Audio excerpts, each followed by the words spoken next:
La ministre du Genre, Famille et Enfants, Micheline Ombaye Kalama, a inauguré ce mercredi 1er octobre 2025 à Kinshasa les activités commémoratives du 25e anniversaire de la résolution 1325 du Conseil de sécurité des Nations Unies qui met en lumière les rôles des femmes dans le processus de paix et de sécurité. La cérémonie s'est déroulée en présence des femmes leaders, des jeunes et des partenaires techniques et financiers. Dans son allocution, la ministre du Genre a salué la vision du président de la République, Félix-Antoine Tshisekedi Tshilombo, qui considère la paix et la sécurité comme des priorités nationales, ainsi que l'engagement de la première ministre Judith Suminwa Tuluka pour la promotion des droits des femmes. La journée d'aujourd'hui nous offre également l'opportunité de lancer les activités du mois de la résolution 1325.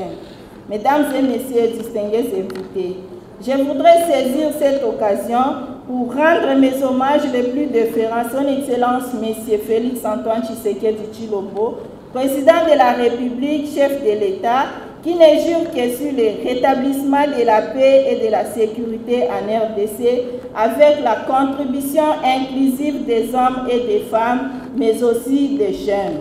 Cet événement a également marqué le lancement d'un dialogue intergénérationnel entre les femmes leaders et jeunes axé sur les résolutions 1325, femmes, paix et sécurité et 2250, jeunesse, paix et sécurité. Les discussions aborderont sur les progrès réalisés, les bonnes pratiques, les défis persistants et la mise en œuvre des plans d'action nationaux. Au cours de la première journée, les femmes leaders, les jeunes ainsi que les experts du secrétariat national permanent 1325 vont partager leur expérience à travers des panels en abordant notamment les progrès, les bonnes pratiques, les leçons apprises et défis à relever en ce qui concerne la résolution 1325 et